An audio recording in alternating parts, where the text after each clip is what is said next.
Lili, tudo bom, Lili? Eu queria saber qual é a diferença dos sintomas do Covid-19 para os sintomas alérgicos. Acho que a médica me colocou de isolamento sem necessidade, mesmo eu falando para ela que não era alérgica. Lili, deixa eu explicar para você.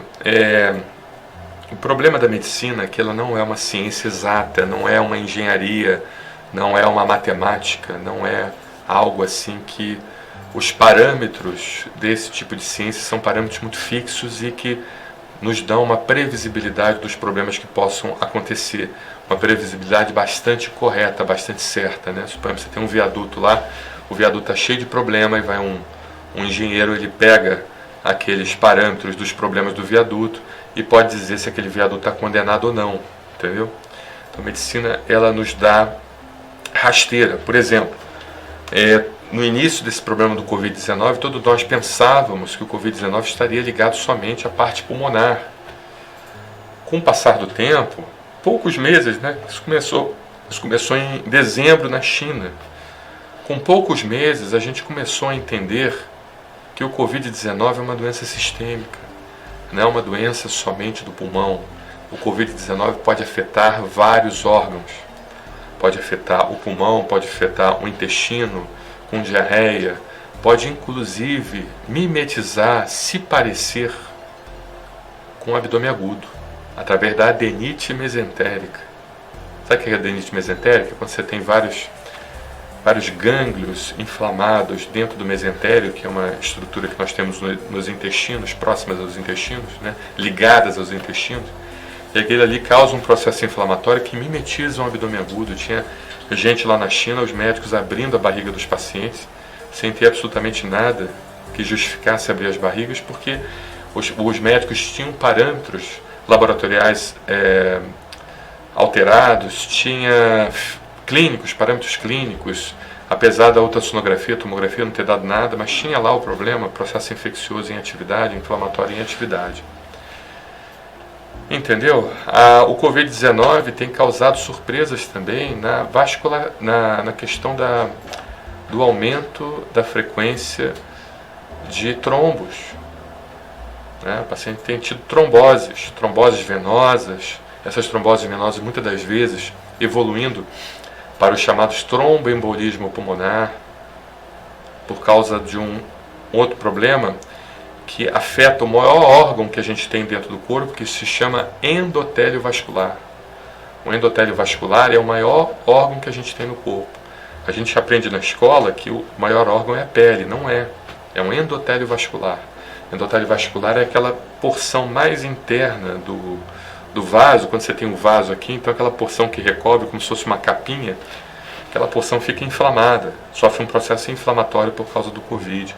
Então as pessoas estão aumentando a produção de trombos, né? Um parâmetro chamado dedímero, ele aumenta muito. É um parâmetro de avaliação de processo de trombose.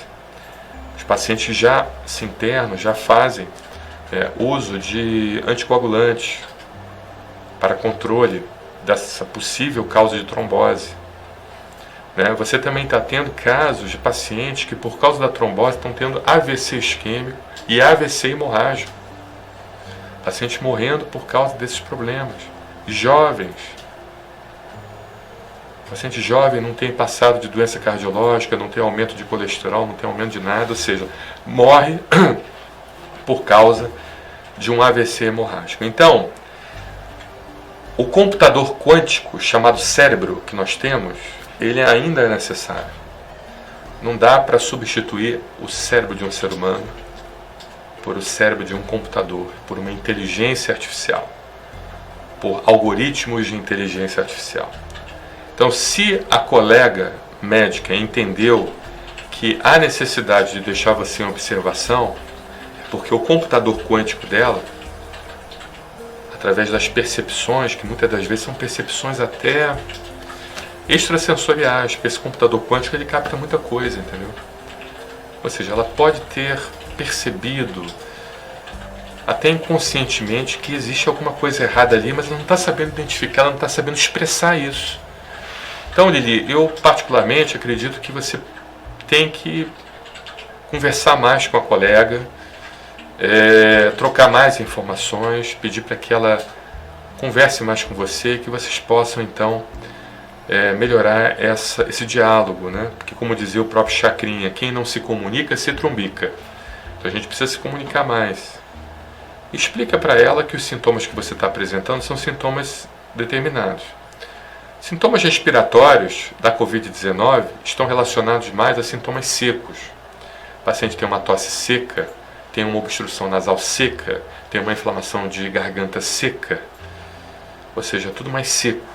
Quando você tem alergia, é mais produtivo e produz mais também coriza, produz mais irritação nasal.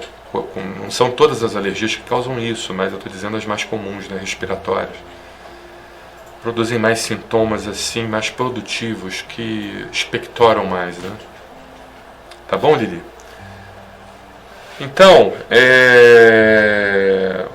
eu particularmente eu acho que você precisa conversar mais com ela e entender que a experiência do médico ela é muito importante. Por isso que na medicina você não tem um exame como na Ordem dos Advogados do Brasil, né? Um exame da OAB. Você termina a faculdade, você já recebe o diploma, porque o que vai realmente mostrar se você é competente ou não é o seu tempo de vida. Por isso que quanto mais cabelo branco você tiver, maior a chance de você ter uma competência maior, porque o que faz o médico um médico competente é a experiência de vida.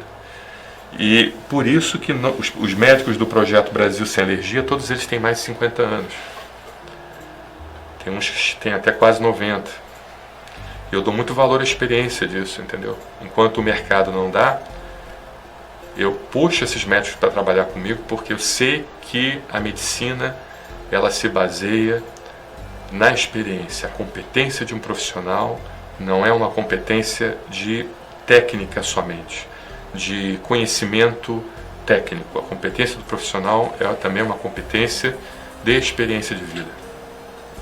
Tá? Então, médico, quanto mais cabelo branco, fique feliz, porque você sabe que ali tem uma pessoa que viveu muito, é uma pessoa que já muniu o seu computador quântico chamado cérebro com muitas informações que dão uma percepção tridimensional de um multiverso que nos rodeia, tá bom? Então, Lili, se você precisar de alguma ajuda da gente, eu coloco aqui para você a telemedicina 21 99374 2042.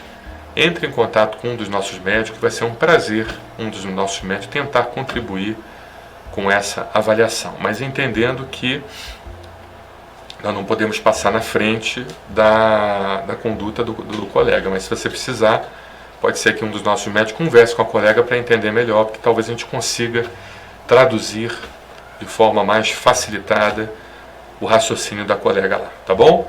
Muito obrigado, Lili, pela sua pergunta.